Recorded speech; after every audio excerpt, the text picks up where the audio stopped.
Shay, when did you fall in love with this game?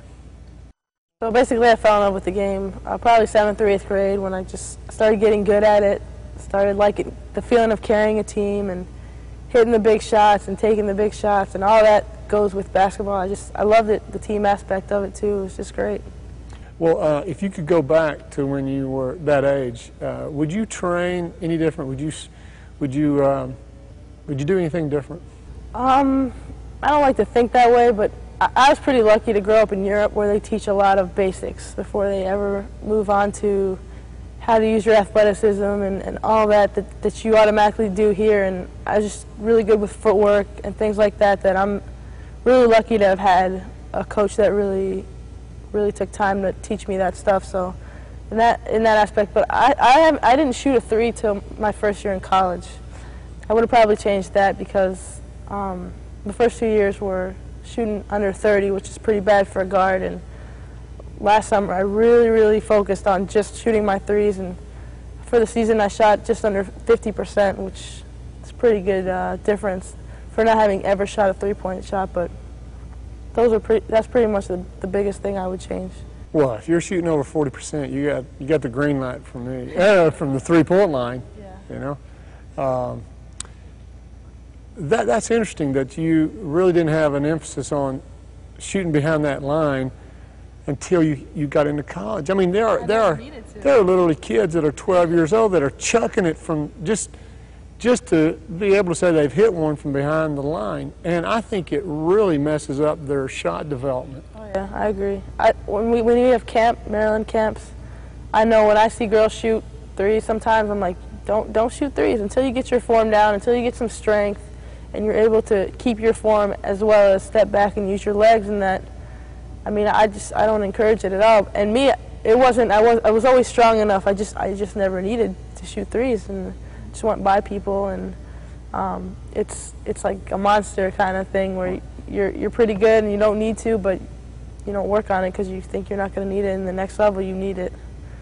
So you think if you went back, you'd probably start shooting them a little more in high school or something like that? Yeah, I'd shoot more threes, more game-like threes in high school for sure. Game-like threes. That's good to hear that. Game shots, game speeds, and game spots, huh? Always. Let's go back over that again, because I want the young players to hear you say it and say it in a different way maybe. How would you start building a player up? If they were 10, 12 years old and you're going to start them, what would you do? I'd work on two things first: footwork, whether it's how you come off a screen, how using your pivot foot, things like that, and form. I mean, simple form, because wherever you shoot, your form should be the exact same thing. The only thing that changes is how you use your legs and how much momentum your legs give you. That's the only difference I have in my shot. So the form is the same everywhere, so it doesn't really matter if you're shooting a 3 or not. You need to have that form down, like you can sleep and you're doing it in your sleep. So those two things, footwork and my shot, just you don't even have to be far from the basket at all. I mean, just in your range, and just get that down.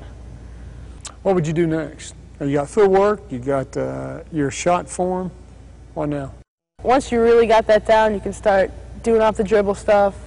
A lot, in the next level, it's hard to get your shot off just by shooting. So I do a lot of off the screen things, curling, fading, things like that. That you need to. It becomes more of a read the defense, because once you can shoot off the dribble, off the catch, all that stuff, it becomes reading the defense and understanding the game. Which the more you play, the better you get at that. So it's hard to simulate things like that. Sure it is. After you've played great defense, and after you've worked the ball on offense and set the defense up, it still boils down to one person putting the rock in the hole. Somebody's got to take that big shot, And there's a lot of players that are not comfortable doing that. And there's a lot of players I've noticed over my life that feel like they were born to do that. That's kind of what I want to talk to you about, is we don't really get into the minds of scorers and shooters and see what's going on between the ears. And maybe you could tell me when you first begin to see yourself as that kind of a player.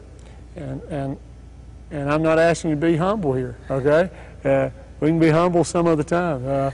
I want to know what goes on in the mind of a great shooter and a great scorer. I think the more you score, the more confidence you get, for sure. The more confidence your teammates have in you. But it just comes down to, I mean, for me is, I want to know that I did everything I possibly could to win that game. And taking that big shot and knowing that, you know, I have nerves of steel and another girl might not. Like, I have to know that about my team and know, you know, who I can and cannot pass to in certain situations, because sometimes you do have to give the ball up. As a great shooter, you also have to know people are going to know you're going to take that shot, and you have to know how to set up your teammates, so that's really important. But I just have to feel like I did everything I could to get that shot up. I feel like I work hard enough, I train hard enough, I'm ready for any situation when I get to the game, and I shoot the ball. And like I said, win or lose, you take it hard if you miss, but you got to know that it doesn't come down to that one shot, and life goes on, and it's just a game. And so that mentality of wanting to do it, but it's not the end of the world if it doesn't happen, it definitely helps you out. Wow, you covered a lot of ground there. Let me back up here, okay? That was great. Let me back up and ask you something you said there about you worked hard enough, you've earned, I don't know if you said it that way, you earned the right to win that game, you know? I have found that those who work hard enough at it go out there with an expectation that they have earned the right. I've outworked my point. I'm supposed to take this shot and make that shot. So it starts not on game time. No. It starts in practice. I mean, you've got to know. I mean, you've got to know you come in and you work. You outwork your teammates. You outwork your opponents. I mean, you've got to know that. If you don't know that, you probably shouldn't be taking that shot. So, yeah, when you know that, your teammates know that too, and the ball just comes to you. It's like clockwork. Well, you know, I've found that great shooters, and there is a difference between shooters and scorers. Okay, I understand that. Okay, but let's just talk about great shooters. Okay, and they could be both. They could be a great shooter and a great scorer. But I've also found that a lot of great shooters have a great imagination when it comes to working out and it comes to getting themselves ready. You know, they don't picture practice as practice. They see themselves winning the game over and over with every shot and every drill. How about you? What you do? Yeah, well, it depends on the drill, but I mean, we do in practices, we do situations all the time where we're down or up.